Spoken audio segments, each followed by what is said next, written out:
And then you have great determination. When things are difficult, no matter how difficult, you just take the next step. As I often say, it's the greatest determination is sometimes just dragging that out of there. Simple as that. You have all of those ingredients. Now, the thing is, though, is how you use those ingredients.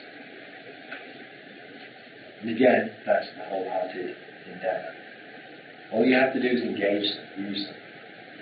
Again, if you do it on a momentary basis, it becomes easier and easier to do it. But it's not a great work. It's not a great, say, lifetime quest. If and when I used to do that, when I was, say, 18, 19, 20, all the way up to about 26 or 7, I was always wondering how long I could do this.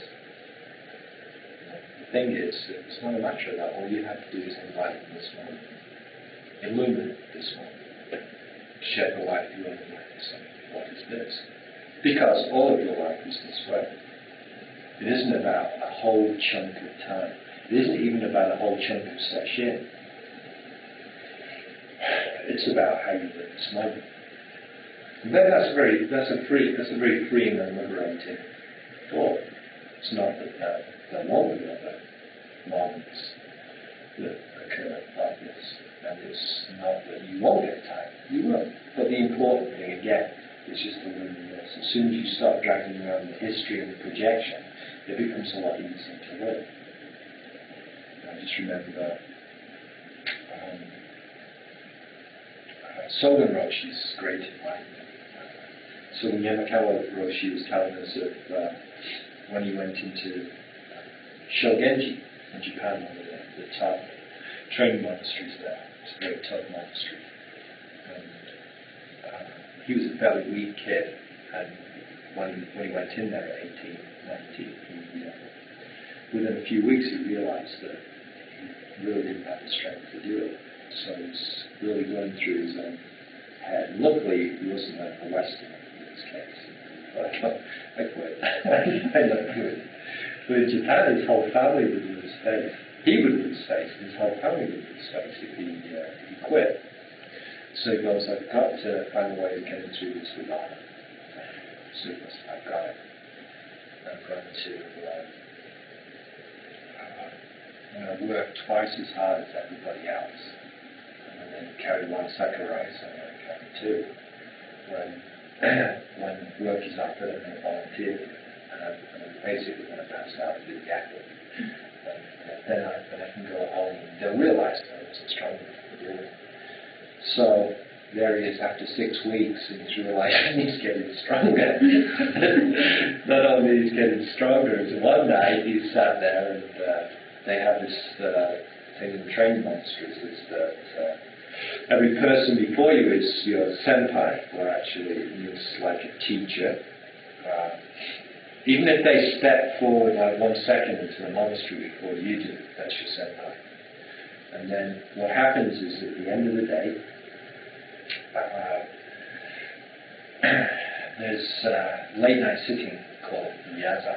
And they're all sitting Yaza, and then the most senior goes first. So if the most senior doesn't really want to go early, then everybody else down the line knows that they've got to stay longer.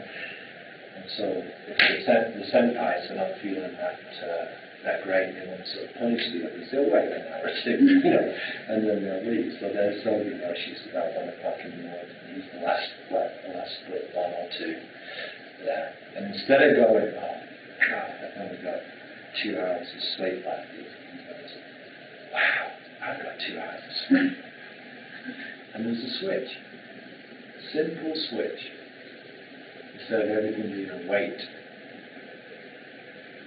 And how does that occur? It's by just looking into one's own nature, seeing that you don't have to constantly refer to who you are in your own mind. You can allow that to occur. Just in the same way as that water, a rock, a sleeping human being is not self-reflected. It is simply what and who it is. There is not a problem. There is not that constant reflection on placing oneself and how one should feel under certain circumstances. At some point that drops off as worn out. It can be simple as Soga Roshi's, or there can be an experience of losing the self completely, knowing who's watching. There's many different ways that can come in. But just that, wearing that out, using the ingredients that you have, whatever your energy is, then it's reflected. Just in the same way that sometimes you may look up at the night sky and see the moon, and there's no one watching. There's no one commenting on how the moon should be, whether it should be more beautiful, or hazy, or clear, whether it should be a crescent, whether it should be a full moon. It's just the moon reflected, and the beauty shines right through. Simple as that. So, actualizing the fundamental point. Again, this Genjo Kon is the core text of the Shobogen's treasury of the true Dharma mind. Actualizing the fundamental point of the true Dharma mind. This mind, and life. You can look at it as something, your life as being something extraordinary. Or you can look at it as being just a regular way of living your life. Either way, you can't get away from the fact that being able to see, hear, taste, touch, smell, think is quite extraordinary in itself. Not compared with anybody else, but it is a wonderful thing. If you quantify it as a thing.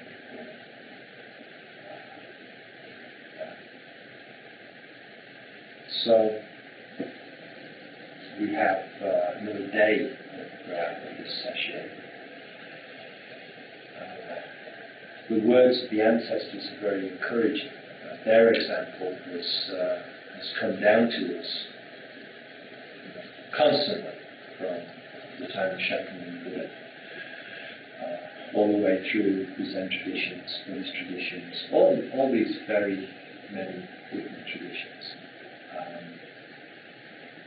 Now they really lie in our hands. How that turns out for us in this generation is really up to us. How we make it like. Remember that those guys were just like us. They had the same ingredients.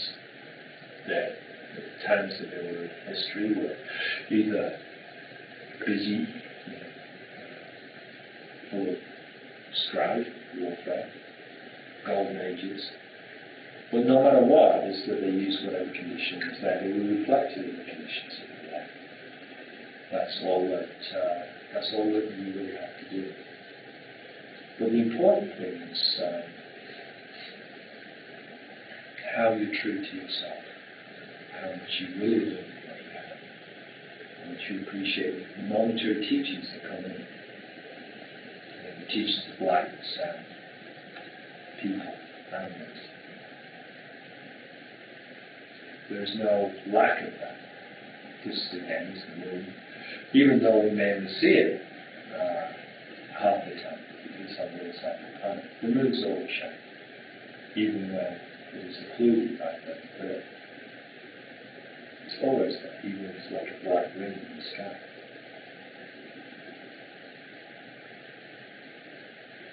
Again, really immerse yourself in practice. Don't worry about how enlightenment is going to be. Continue with that.